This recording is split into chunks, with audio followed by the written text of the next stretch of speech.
छोटे ससुराल में 100 मेहमानों की दावत। परिधि भाभी देखो, पूरी के लिए इतने पेड़े ठीक है या और लगा दूं?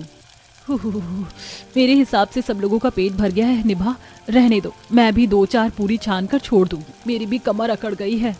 परिधि अंगीठी बुझाने वाली होती है, तभी ददिया सास शकुंतला से पूरी मांगती है। पोता बहू, ओ पोता बहू, जल्दी से 10 पीस गर्मा गर्म पूरी तो ले आ, ठंडी पूरियां मत ले आना। जी दादी, लाई। हे भगवान, इस ददिया सास के मुंह में दांत नहीं है, लेकिन खुराक 10 लोगों जितनी है। बुढ़ापे में भी इतना तंदुरुस्त हाजमा है।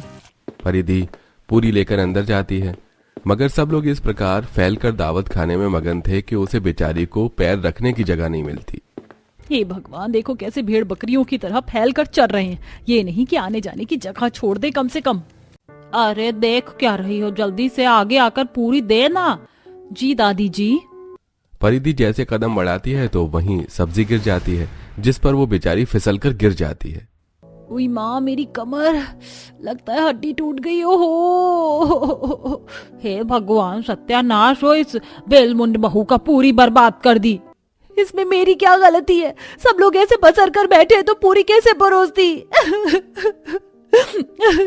हाँ हाँ, अब गलती खाने वाले की है, इसे कहते हैं नाच न जाने आंगन टेढ़ा। हे भगवान, क्या जुल्म है। कैसे कसाई खाने जैसे ससुराल में आकर फंस गई हूँ। काश कि ये सब कुछ एक बुरा ख्वाब होता और टूट जाता तो कितना अच्छा होता। आखिर क्यों परिधि ऐसा बोल रही है और क्यों ददिया सास उसे इतनी डांट लगा रही हैं? परिधि की परेशानी को समझने के लिए कहानी के पिछले भाग को पेश करते हैं, जहां परिधि दुल्हन के जोड़े में अपने छोटे से ससुराल के दहलीज पर खड़ी है और घर में सैकड़ों मेहमान जमा हुए हैं। तभी शोभा देवी स्वागत करती है। आओ नहीं बहू, इस कलश को दाहिने पैर से गिराकर अंदर आ जाओ। जी माँ जी। परिधि जैसे ही ससुराल में कदम रखती है तो अंदर छोटे छोटे 2 कमरे और छोटे से हिस्से में रसोई बनी थी और छोटा सा हॉल था, जहां फिलहाल मेहमानों की खिचमिच मची हुई थी। हे भगवान, मेरा ससुराल तो कितना छोटा सा है और उसमें ये 100 मेहमान को देखकर मुझे तो घबराहट, बेचैनी, पसीना तीनों एक साथ आ रहा है। परिधि, इन सब से मिलो, ये तुम्हारी बुआ, फूफा जी और ये मौसी, मौसा जी, चाचा, चाची, दादी, सब लोग हैं, इन्हें नमस्ते करो। तभी 70 साल की दादी सास उर्फ शकुंतला बीच में टपक जाती हैं। अरे हाथ जोड़कर नमस्ते बोलने से काम नहीं चलेगा, झुककर सबके पांव छुओ। हे भगवान, गई भैंस पानी में, ये 100 रिश्तेदारों के पैर छूकर मैं स्वर्ग न सिधार जाऊं। परिधि बारी बारी से सबके पैर छूती है, तभी बुआ रज्जो फरमाइश करती हैं। खुश रहो बहुरिया, अब जाओ जल्दी से जाकर सबके लिए कुछ बना लो, इतना सुहावना सर्दी भरा मौसम है। ऐसा करो, बढ़िया सी कड़क मलाई मार के चाय और पकौड़ी तल कर ले आओ। जी बुआ जी। हे भगवान, कैसे भुक्कड़ किस्म के लोग हैं। जरा भी समझदारी नाम की चीज नहीं है कि बहू सफर से थक कर आई है तो आराम कर लेने दें। बेचारी परिधि किचन में आकर चाय चढ़ाती है, तभी पीछे से उसकी नंद निभा आती है। भाभी लाइए, मैं भी मदद करवा देती हूँ। बहुत बहुत शुक्रिया ननद जी। वो मैं पकौड़े बनाने के लिए बेसन और प्याज आलू ढूंढ रही थी, वो सामने बोरे में आलू प्याज पड़े हैं भाभी। दोनों नंद भाभी मिलकर चाय पकौड़े बनाने लगती हैं। वहीं 100 मेहमानों से भरे छोटे ससुराल में हल्ला गुल्ला मचा हुआ था। अरे बहू, कितनी देर में चाय पकौड़ी लेकर आओगी? सबके पेट में चूहे दौड़ने लगे अब तो। जी जी, बस लाई मौसी जी। भाभी आप जल्दी से चाय छानो, मैं परात में पकौड़े डालती हूँ। थैंक यू ननद जी, तुमने हाथ बटा दिया तो जल्दी बन गया, वरना अकेले 100 मेहमानों के लिए चाय पकौड़े तैयार करने में मैं तंग आ जाती। भाभी मुझे तो आपके लिए बुरा लग रहा है, आपको इतनी थकावट है फिर भी सब लोगों ने आपको आते ही रसोई में भिड़ा दिया, इसलिए मुझे तो मेरे घर में मेहमान और रिश्तेदारों का आना पसंद नहीं है, इनकी फरमाइश खत्म नहीं होती। परिधि सबको पकौड़े चाय परोसती है, मगर मेहमान बिना कमी निकाले रह जाएं ये कहाँ मुमकिन था।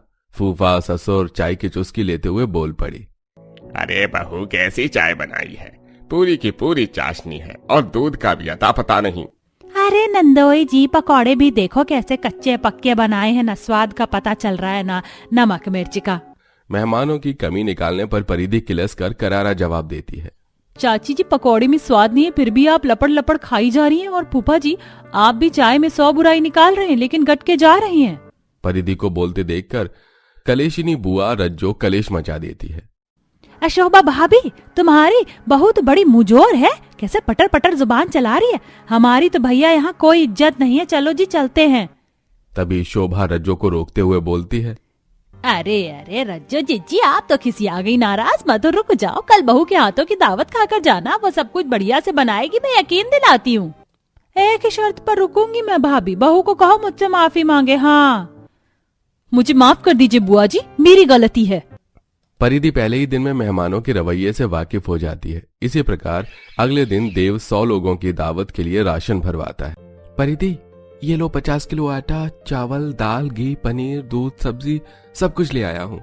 हिसाब किताब से बनाना, पूरी जेब खाली हो गई है, अभी 1 रुपया नहीं है जेब में। जी ठीक है, मगर मुझे तो ये चिंता लगी है, इतने छोटे ससुराल में 100 लोग बैठकर दावत कैसे खाएंगे? एक बार में 10 लोग भी मुश्किल से बैठ पाएंगे। तभी किचन में घुसते हुए मौसा ससुर कहते हैं, अरे भाई, जब दिल बड़ा हो तो जगह की क्या कमी होगी बहू। वैसे क्या क्या बन रहा है दावत में? जी मौसा जी, मैं सबके लिए मटर पनीर, मिक्स वेज, पूरी, पुलाव, गुलाब जामुन बना रही हूँ। इतनी कम वैरायटी, सारा खाना शाकाहारी है, भाई कुछ चिकन मटन भी तो होना चाहिए। दावत तो तभी पूरी होती है, वरना महफिल नहीं जमती। हे भगवान, ऐसे अव्वल दर्जे के बेशर्म लोग तो मैंने आज तक नहीं देखे। मुंह फाड़ कर ऑर्डर तो ऐसे फरमा रहे हैं जैसे पैसे का पेड़ लगाए। परिधि, मुझे काम पर निकलना है, ये कुछ पैसे हैं, जाकर चिकन ले आना। परिधि पैसे लेके ठंड में चिकन लेने निकल जाती है। पूरी सड़क पर घना कोहरा छाया हुआ था। इतनी सुबह ठंडी ठंडी हवा का शोर था। हे भगवान, कितनी जानलेवा सर्दी है, मेरी तो कुल्फी जम रही है। इन 100 मेहमानों को दावत कराने में मेरी तो अच्छी खासी शामत आ गई। परिधि ताजा ताजा चिकन कटवाकर कोहरे में वापस घर लौट आती है। तभी शोभा कहती है, बहू, मैंने सारी सामग्री आंगन में रखवा दी है, तुम जल्दी से दावत की तैयारी शुरू कर दो। कड़कड़ाती ठंड में खुले आंगन में खाना बनाने की बात से परिधि के होश उड़ जाते हैं। माँ जी, मैं इतनी ठंड में 100 लोगों की दावत का खाना खुले आंगन में कैसे बनाऊंगी? बहू, तू तो समझ सकती है, तेरा ससुराल छोटा सा है, तो 100 मेहमानों को ठहरने में दिक्कत परेशानी हो रही थी। 1-2 दिन की बात है, उनकी खातिर तो करनी पड़ेगी ना, फिर तू अंदर बना लेना खाना। इस तरह भरी सर्दी में परिधि को खुले आंगन में दावत का खाना बनाना पड़ता है, जिसमें उसकी नंद भी मदद करवाती है। मटर पनीर, हलवा, मिक्स वेज तो तैयार हो गया, अब बस पूरी छाननी बाकी है। अरे आज की तारीख में दावत करवा देगी क्या बहू? कब से बैठे हैं हम लोग। जी बस पूरी तलकर ला रही हूँ दादी जी। जैसे परिधि पूरी तलना शुरू करती है तो आसमान से ओस गिरकर कढ़ाई में छपाक से कढ़ाई में गिरती है और छींटे उसके हाथ पर आ जाते हैं। आह माँ, मेरा हाथ। भाभी दिखाइए। हे भगवान, आपका तो हाथ जल गया। अरे बहू कहाँ रह गई? पूरी तल रही है, बीरबल की खिचड़ी पका रही, कितना लेट लगा दिया। जी लाई मौसी जी। रहने दो निभा, तुम पूरी के लिए लोई लगाओ, सब खाने के इंतजार में बैठे हैं। इस तरह परिधि ओस में ही पूरी तलकर 100 मेहमानों को दावत परोसती है और दौड़कर कभी पूरी छानती तो कभी परोसने जाती। अरे वाह भैया वाह, क्या लजीज बिरयानी बनाई है। अरे बहू, और बिरयानी लेके आओ जरा। अरे बहू, मेरे लिए मटर पनीर लेते आना। जी लाई फूफा जी, मौसा जी। हे भगवान, मेरी तो सांस फूल गई। भाभी, फूफा जी मौसा जी ऊपर कमरे में बैठकर खा रहे हैं, वहीं लेके जाना, हॉल में जगह कम पड़ गई थी। हाँ जाती हूँ, ये 100 मेहमानों की दावत तो मुझे जिंदगी भर याद रहने वाली है। इसी प्रकार 100 लोगों को दावत खिलाने में लगभग सारा राशन समाप्त होने की कगार पर आ जाता है। भाभी, ये आखिरी थोड़ा आटा बच गया और पेड़े बनाओ। मेरे हिसाब से सबका पेट भर गया, अब रहने दो, मैं भी थक गई हूँ। आज तो बुरी कसरत हो गई इस कड़ाके की ठंड में। परिधि अंगीठी बुझाने वाली होती है, तभी दादी सास और पूरी मांगती हैं और परिधि देखती है कि 100 मेहमान फैलकर ऐसे खा रहे थे जैसे कि भंडारे की नाल लगी हो, और वो फिसलकर गिर जाती है। अरे नास पीटी, अब क्या पड़ी रहेगी, जाकर पूरी लेके आ। निभा को शकुंतला का सख्त रवैया बर्दाश्त नहीं होता और वो अपनी भाभी के पक्ष में बोलती है। बस दादी जी, अरे कब से मेरी भाभी तुम लोगों की खातिरदारी में जुटी है और फिर भी किसी में सबर नाम की कोई चीज नहीं है। कोई कुछ मांग रहा है, कोई कुछ। बनाने वाली एक भाभी है, खाने वाले 100 लोग, थोड़ा तो सबर होना चाहिए। अब बस बहुत हो गई दावत, अब अपने अपने घर जाओ जयराम जी की। और हाँ, अपनी अपनी पत्तल भी उठाकर फेंकते हुए जाना। हे भगवान, कैसे लोग हैं, पहले बुलाते हैं फिर बेइज्जत करके भगाते भी हैं। अजी चलो जी यहाँ से। निभा की सख्ती भरी बातचीत का अंदाज देखकर मेहमानों का मुंह फूल जाता है। सब अपना अपना बोरिया बिस्तर बांध कर चले जाते हैं और अब परिधि अपने छोटे ससुराल में खुशी से रहने लगती है। बहू, ये है हमारी रसोई। कैसी लगी तुझे हमारी रसोई? माँ जी, ये रसोई कुछ ज्यादा ही बड़ी नहीं है। मेरा मतलब है, घर में एक दो कमरे हैं, वो भी इतने छोटे छोटे से हैं कि कोई 4 लोग घुस जाएं तो लड़ाई होने लग जाए। और रसोई इतनी बड़ी है कि यहाँ ऐसा लग रहा है 4 घर मिलकर एक बनी होगी। हाँ बहू, तो बिल्कुल सही कह रही है। रसोई हमारी काफी ज्यादा बड़ी है और हम तो यही चाहते हैं कि घर भले ही छोटा हो, लेकिन रसोई कभी भी छोटी नहीं होनी चाहिए, क्योंकि यहाँ पर इतने लोगों का खाना बनता है, तो इसलिए हमारी बड़ी रसोई है। और अब से ये बड़ी रसोई तेरी है, तुझे कोई भी दिक्कत नहीं होगी। यहाँ पर सब कुछ पहले से ही मौजूद है। शीतल का ससुराल इतना छोटा और रसोई इतनी बड़ी क्यों? शीतल के छोटे ससुराल और बड़े रसोई का हेर फेर जानने के लिए हम कहानी को थोड़ा सा पीछे लेकर चलते हैं। पूजा, निधि, संतोष और जानकी चारों रसोई में खाना बना रहे होते हैं। तभी वहाँ जानकी के पति सुधीर आते हैं। अरे, खाना बन गया क्या? आप पहले ये बताइए कि जिस काम के लिए गए थे वो काम हुआ कि नहीं? हाँ पापा, बताओ ना, भैया के रिश्ते के लिए गई थी। रिश्ते की बात आगे बढ़ी कि नहीं? घर में भाभी आएंगी ना? अरे भाई, घर में पति पिता आए हैं, ये नहीं कि पहले खाना खिला दो। पहले अपने सवाल करने लग जाओ। देवर जी सवाल किए हैं इसीलिए ना, क्योंकि उनका जवाब चाहिए। अरे हम सब कब से अपने सवाल को लेकर बैठे हैं। आप अब तो बताइए कि क्या हुआ, रिश्ता देखा कि नहीं, और लड़की कैसी थी? लड़की हमें समझदार, सुलझी और गुनी चाहिए, ये नहीं कि हर बात में लड़ाई झगड़ा करे, चिक चिक करे। अरे, लड़की भी बहुत गुनी है और समझदारी की तो बात ही मत करो। बहुत समझदार लड़की है। रिश्ता तय करके आया हूँ। क्या रिश्ता तय हो गया है? इसका मतलब अब हमारे घर पर बहू आएगी? हाँ, और शादी की तारीख भी तय हो गई है। ज्यादा दूर की नहीं है। दोनों के पंडित जी वहीं पर मिले थे और दोनों से बात करके शादी की तारीख नजदीक ही मिल गई। ये तो बहुत ही अच्छी बात है। चट मंगनी पट ब्याह, लड़की भी मिल गई और शादी की तारीख भी तय हो गई। आप तो इस घर को जल्द ही दूसरी बहू मिलने वाली है। कैसा लग रहा है जानकी तुम्हें?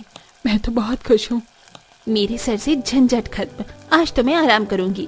मैं नहीं काम करने वाली। इतने समय से मैं काम कर रही थी, अब मेरी भी देवरानी आएगी। मैं भी नहीं काम कर रही। कुछ दिनों में जानकी के बेटे प्रेम की शादी शीतल नाम की लड़की से हो जाती है और शीतल शादी करके अपनी ससुराल आ जाती है। आपको पता है भाभी, हम सब ना आपके आने का इंतजार कर रहे थे। इस घर को आपका इंतजार था, फाइनली आप आ ही गईं।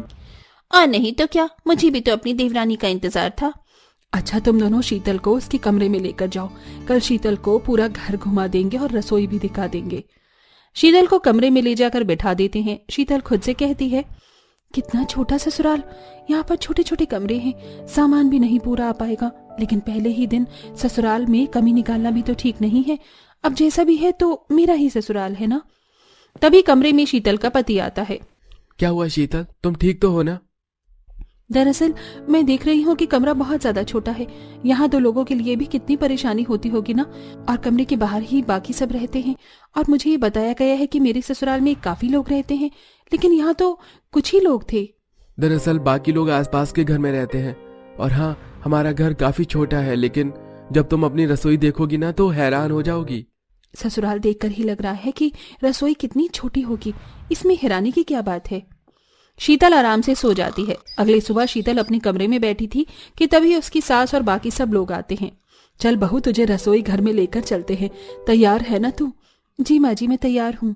जानकी अपनी बहू को रसोई घर में ले जाती है। बहू, ये है हमारी रसोई, यहाँ तुझे खाना बनाना है। इतनी बड़ी रसोई में खाना बनाना है? आज तो तेरी पहली रसोई की रस्म भी है। 20 लोगों के लिए खाना बनाना है, क्योंकि तेरा ससुराल छोटा भले ही है, लेकिन ससुराल में खाने वाले लोग ज्यादा हैं, इसलिए तेरी रसोई भी काफी बड़ी है। शीतल अपनी रसोई में खाना बनाने लग जाती है। इतनी बड़ी रसोई, ऊपर से मिट्टी के बर्तन, ये चूल्हा कैसे जलता है? और चूल्हे पर बर्तन तो टिकेगा भी नहीं, फिर मैं इस पर खाना कैसे बनाऊंगी? सब लोग बाहर इंतजार कर रहे हैं, खाना तो कैसे भी बनाना पड़ेगा। शीतल जैसे तैसे करके चूल्हा जलाती है। जैसे ही खाना बनता है कि तभी पड़ोस वाले घर के सभी ससुराल वाले रसोई में आ जाते हैं। आप सब लोग यहाँ? हाँ बहू, हमारी इतनी बड़ी रसोई है और हम खाने वाले भी इतने ज्यादा लोग हैं, तो इसीलिए हम रसोई में ही खाना खाते हैं।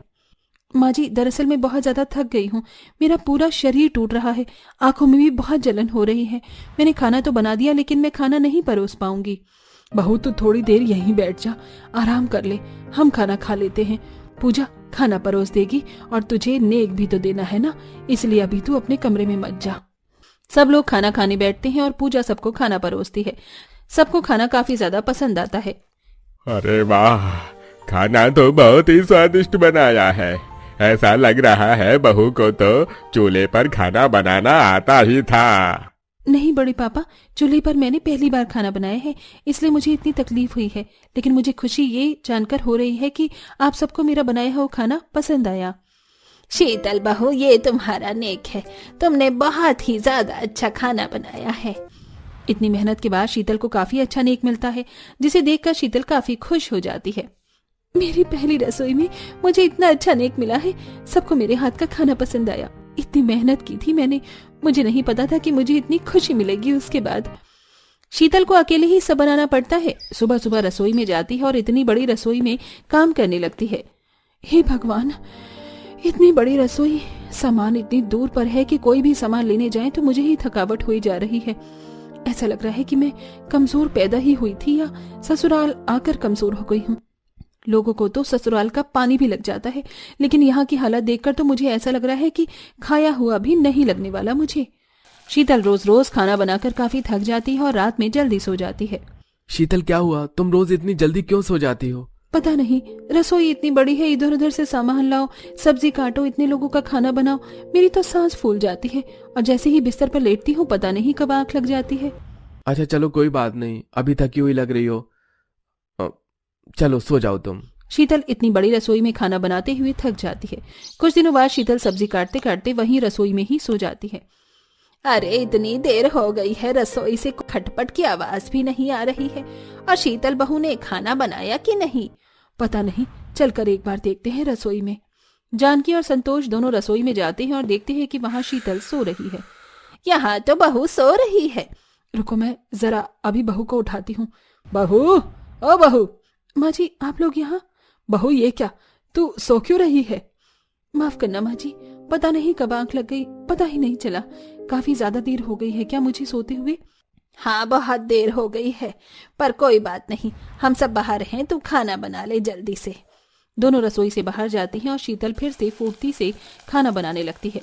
शीतल की थकान पूरे परिवार वालों को देख रही थी। कुछ दिनों बाद शीतल रसोई में खाना बनाने जाती है तो वहां उसके ससुराल वाले पहले से ही मौजूद थे। आज तुम अकेले खाना नहीं बनाओगी? मतलब? आज हम सब आपकी मदद करेंगे भाभी। दरअसल इतने लोगों का खाना, इतनी बड़ी रसोई में खाना बनाना, ये सब आसान नहीं है, हम सब जानते हैं। और ये सब जानते हुए भी हमने आपको अकेले खाना बनाने के लिए छोड़ दिया, इसमें हमारी ही गलती है। हाँ बहू, हमारी गलती है, हमें माफ कर दे। नई बहू है, ज्यादा ध्यान रखना चाहिए था, लेकिन हमने ध्यान रखने की बजाय तुझ पर ज्यादा जिम्मेदारी सौंप दी। नहीं नहीं, आप लोग माफी क्यों मांग रहे हैं? इसमें आप लोगों की थोड़ी ना गलती है। बहू समझदार तो हम भी हैं और तू भी है। गलती हमें मालूम हो गई है, इसलिए अब हम यहाँ पर आए हैं और अब हम साथ में खाना बनाएंगे। हाँ, हम सब साथ में मिलकर खाना बनाएंगे। तो हम देख क्या रहे हैं, आज हम सबकी पसंद का ही कुछ अच्छा खाना बनाएंगे। 2 हाथ की बजाय 4 हाथ मिल जाए तो काम भी आसान होता है और काम करने में मजा भी आता है। इसी के साथ अंत में सब मिलकर खाना बनाते हैं और रसोई में ही सब लोग स्वाद लेकर खाना भी खाते हैं।